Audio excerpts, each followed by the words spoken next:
Well, Charles, we're down here in Gilden Park in Old Harlow. There have been complaints, have been well highlighted. But so in August, where are we with this at the moment? So Robert Halfon has been leading the campaign against the poor build quality here by Persimmon Homes. He raised in the House of Commons that it should be looked at whether or not Persimmon Homes should remain on the Help to Buy scheme while there are these build quality issues. And this isn't isolated to Harlow, there have been issues around the country. So I support him on that.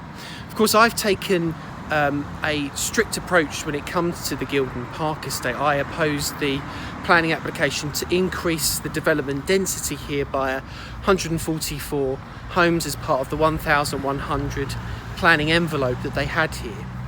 Since then, I've had a number of correspondence with residents who live in Gilden Park, and this is just a flavour of some of the issues that they faced.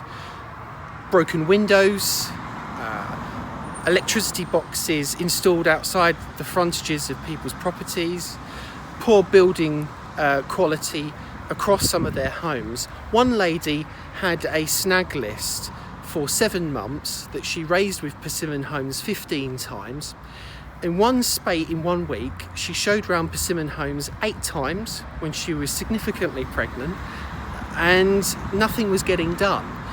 So I raised all of this with Harlow Councillor, and I've had quite a blunt and disappointing reply from them. Basically, all they've said is that there is a clear construction method statement that developers here at Gilden Park have to abide by as they build out the development. I simply don't think that the council are looking closely at what's going on here in Gilden Park. And despite what Robert Halfon has rightly been doing to shine a light on Persimmon Homes, what I want to see the council do is be here regularly, do far more regular site visits here to hold Persimmon Homes to account. I think that the construction method statement that the council got is robust, but they should be holding Persimmons to account on that, and they're just not doing that at the moment. My issue is this, that I think that the Labour administration is ideologically opposed to Help to Buy scheme, and this ideological trait as part of the administration flows through their policies across the council.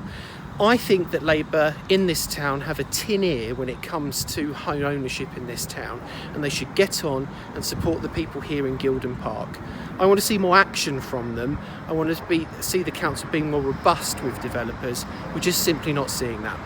And are you persuaded that the council might change their approach? And then how do you think they might change their approach, apart from yourself badgering them? Well, the reply I've had from Harlow Council simply isn't good enough.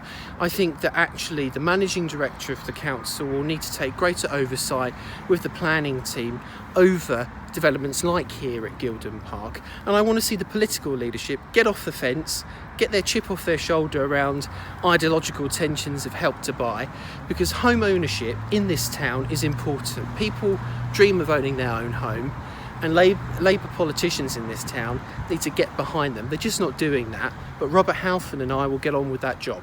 Just one more question is, do you think this can be solved? Do you think we can see at the end of the year or early next year people happier or happy in the homes that they've purchased?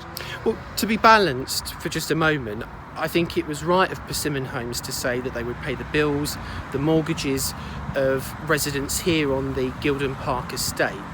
But what I want to see is a far wider reforms, and I think that my own government needs to be more proactive as well in holding these big developers to account about the build quality of their homes, because some people on this estate are entering their first new home for the first time, and it should be an exciting experience for them.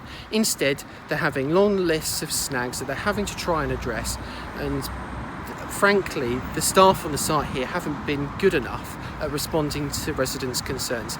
So my job is to keep on that fight and to hold the council as the planning authority to account for what I think is them taking their eye off the ball.